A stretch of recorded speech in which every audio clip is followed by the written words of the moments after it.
I welcome Smrita Suresh to present her paper. And Smrita is also a secondary 2 child.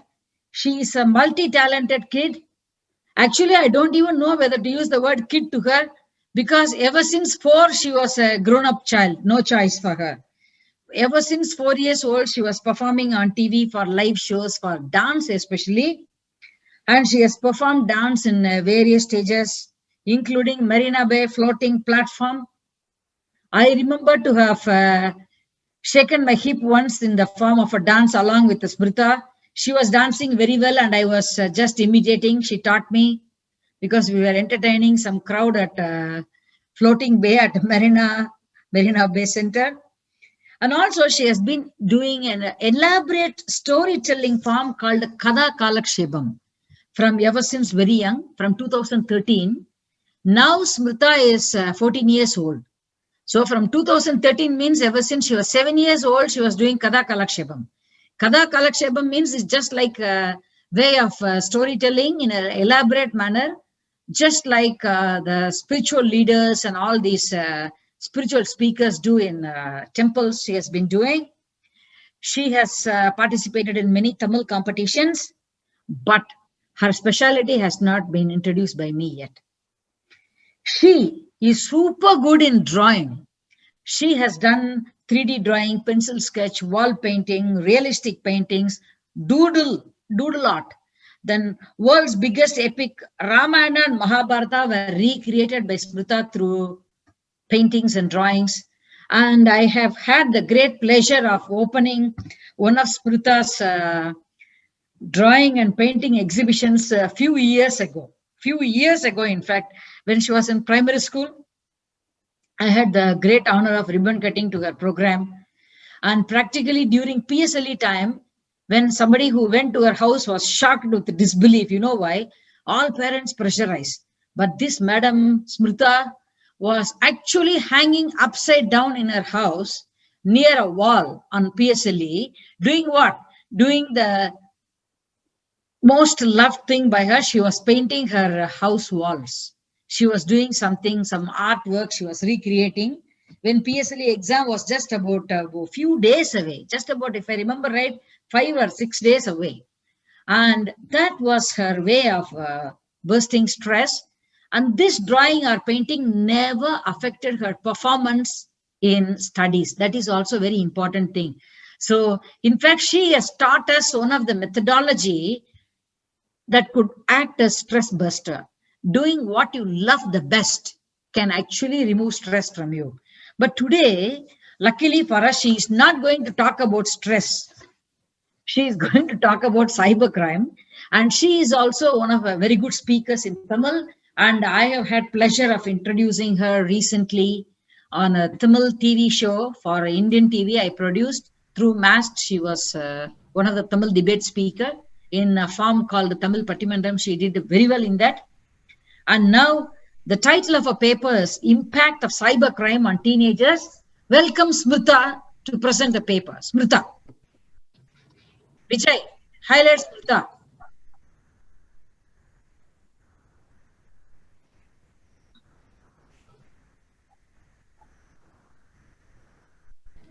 Good afternoon to everyone present. I am Suresh Smrita from Swiss Cottage Secondary School, Singapore. This is my first paper presentation in a webinar in Singapore. Thus, I would like to thank Dr. Rajesh Srinivasan for guiding me through this journey.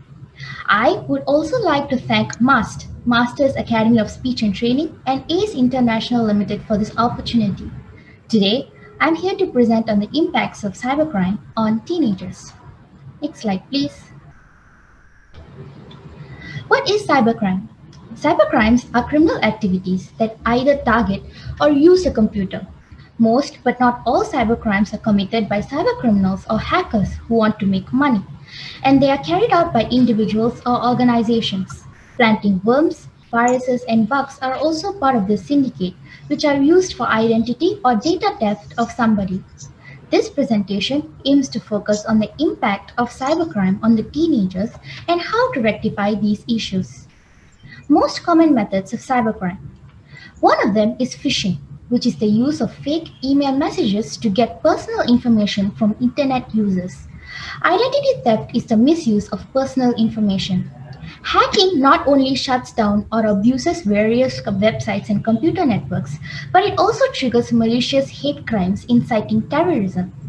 It even destroys the whole social system by distributing child pornography and precipitating sexual advances to minors.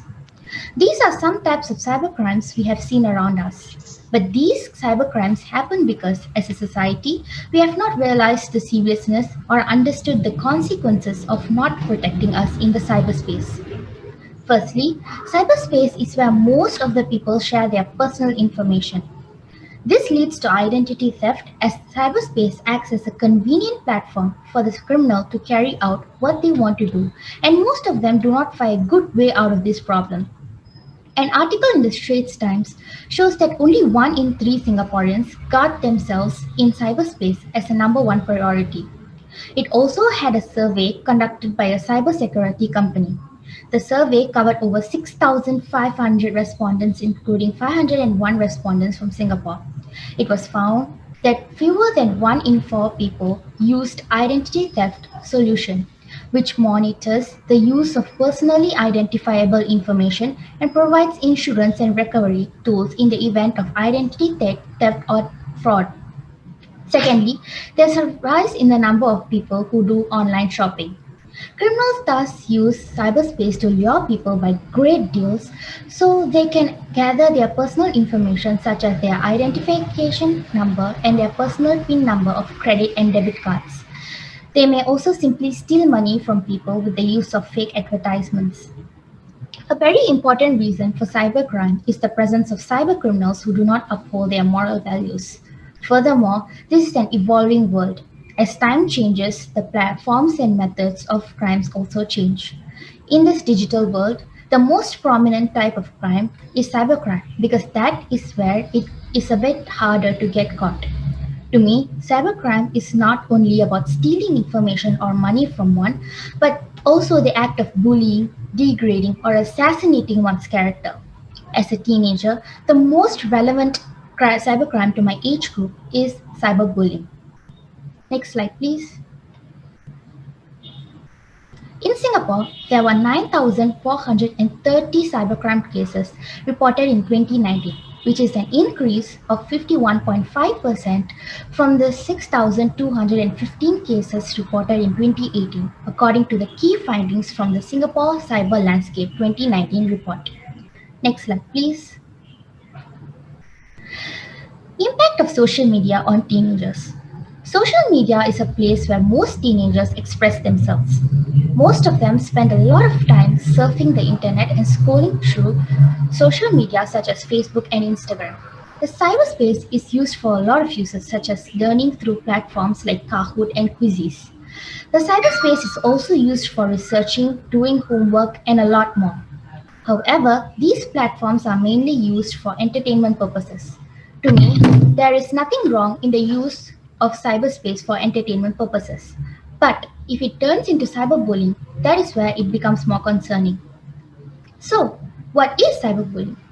Cyberbullying is when someone, typically a teenager, bullies or harasses others on the internet and in other digital spaces, particularly on social media sites. Posting rumors, threats, sexual remarks, a victim's personal information, or pejorative labels are some common forms of cyberbullying. These are very common forms of cyberbullying as it is very easy for the cyberbully to get away with bullying. For example, it is easier for a bully to threaten someone using a fake account and is most likely not to get caught as his or her information is not revealed. What are the effects of cyberbullying? Bullying can affect anyone, those who are bullied, those who bully, and those who witness bullying. Bullying is linked to many negative outcomes, including impacts on mental health, substance use, and suicide. It is important to talk to kids to determine whether bullying or something else is a concern. Psychologist Daniel Koh from Insight Mind Center said, negative comments on social media have the power to reinforce whatever negative thoughts a person might have, which makes it more difficult to cope. They may not be able to deal with the situation in a positive manner and hence are responding to the distress by self-harming. He said he has came over 5 cases of depression caused by cyberbullying in the past year. Those who are bullied get into depression and anxiety, causing them to feel lonely and sad all the time. These types of people are most likely to lose interest in things they used to enjoy before. Change in sleeping patterns. This leads to health and mental problems in the future. Those who get bullied may also see a decrease in academic performance and participation in school. A small group of victims may retaliate with very violent measures, such as committing suicide, showing violence on their peers, and hatred on life. However, one side that is never focused on is the effects on the bully themselves. Bullies who are not condemned are most probably to have the same mindset of belittling others in the future as they grow. Some of them may lead to having violent and risky behaviors such as abusing alcohol and drugs and having criminal convictions. Next slide, please. Ditch the Label. One of the world's leading anti-bullying organizations has conducted a survey in which people were asked to indicate on which social media platforms they had experienced cyberbullying. It shows that 42% of cyberbullying happens on Instagram, which is now mostly popular among youngsters. Next slide, please. Next slide, please. Vijay? Ways to identify a cyberbully or a cyberbullied person. There are ways to find out if people are cyberbullied. Difference in behavior of a person can also be a symptom of being cyberbullied. One of the major behavioral changes is a stop of using of computers and other devices that connect to the internet. This would mostly mean that the person is cyberbullied as it shows that they are refraining from connecting with the world. There are also ways to find out if someone is a cyberbully. They may stop using their computer or phone when someone comes near them. They may look nervous or jumpy when online. They may be secretive about what they are doing online. They may spend an excessive amount of time on the computer or become very angry or upset when internet privileges are taken away. This may not always be true, but there is a high chance of someone being very secretive with their online activity being a cyberbully. Preventing cyberbullying. As a way to prevent cyberbullying, the Singapore government has implemented tighter laws against cyberbullying such that if a person is found guilty of unlawful stalking, he or she will get a fine up to $5,000 or a jail term not exceeding 12 months. Help 123 Cyber Wellness Community Support Platform has been formed after a steep rise in the internet penetration rates and the use of smartphones and other digital devices such as computers and laptops have created a significant benefit. This is to provide counseling and address cyber wellness issues among youngsters.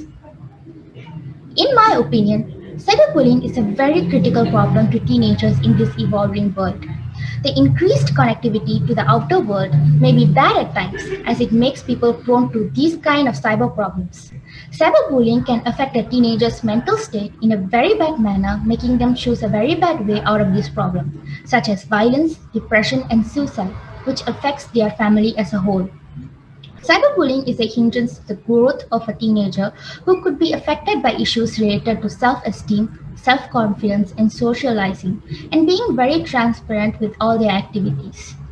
As cyberbullying undermines the very growth of the mind-forming ingredients of an innocent teenager, this should be lent with iron hands. Thus, it is very important to stay vigilant online. It is important for others to look after one another as a victim of cyberbullying may need our help but is very scared to voice out his or her opinions. Let's play our part in preventing cyberbullying from happening. Next slide, please. Thank you very much.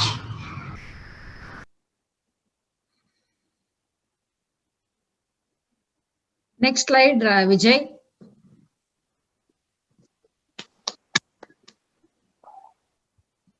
Your slides are over. Very good.